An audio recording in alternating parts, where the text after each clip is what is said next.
గిరిజన ప్రాంతాల్లో 2361 మంది కమ్యూనిటీ హెల్త్ వర్కర్స్ పేద ప్రజలకి గిరిజనులకి ఆరోగ్య సేవలు అందిస్తా ఉన్నారు. వీరందరినీ ఆశా వర్కర్లుగా మార్పు చేయాలని కోరుతా ఉన్నాం.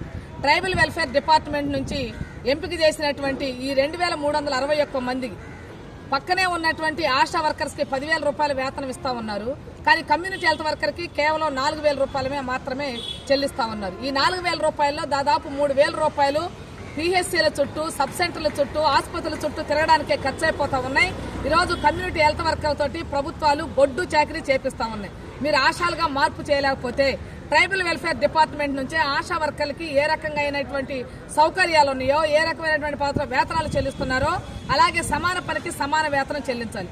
ఒకే పిహెచ్సి, ఒకే సబ్ సెంటర్, ఒకే వెల్నెస్ సెంటర్, ఒకే విలేజ్, ఒకే చోట పనిచేస్తారు, సేమ్ పని చేస్తారు. కానీ వేతనాల్లో వ్యత్యాసం ఎందుకని అడుగుతా ఉన్నాం.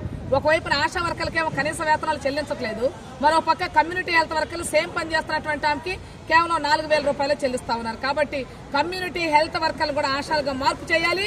లేదంటే కమ్యూనిటీ హెల్త్ వర్కర్లు కూడా ఆశాలకు ఇస్తున్నట్లుగా యూనిఫామ్ ఇవ్వాలి, వాళ్ళకి కూడా మెటర్నిటీ లీవ్ ఇవ్వాలి, 60 నుంచి 62 ఏళ్లకి వయోపరిమితిని పెంచాలి, గ్రాట్యుటీ చట్టాన్ని అమలు చేయాలి, ఇన్సూరెన్స్ ఇవ్వాలి, యూనిఫామ్ ఇవ్వాలి, అలాగే వేతనాన్ని కూడా పెంచాలని డిమాండ్ చేస్తా ఉన్నాం. లేని పక్షంలో రేపు బడ్జెట్ సమావేశాల సందర్భంగా రాష్ట్ర వ్యాప్తంగా ఉన్నటువంటి కమ్యూనిటీ హెల్త్ వర్కర్లందరూ కూడా పని బంద్ పెట్టి ఆశా వర్కర్లతో సమానంగా వేతనాలు చెల్లించే వరకు కూడా పోరాటానికి వెళ్తారని కూడా రాష్ట్ర ప్రభుత్వానికి హెచ్చరిక చేస్తా ఉన్నాం. K Dhanalakshmi, community health workers union రాష్ట్ర ప్రధాన కార్యదర్శి.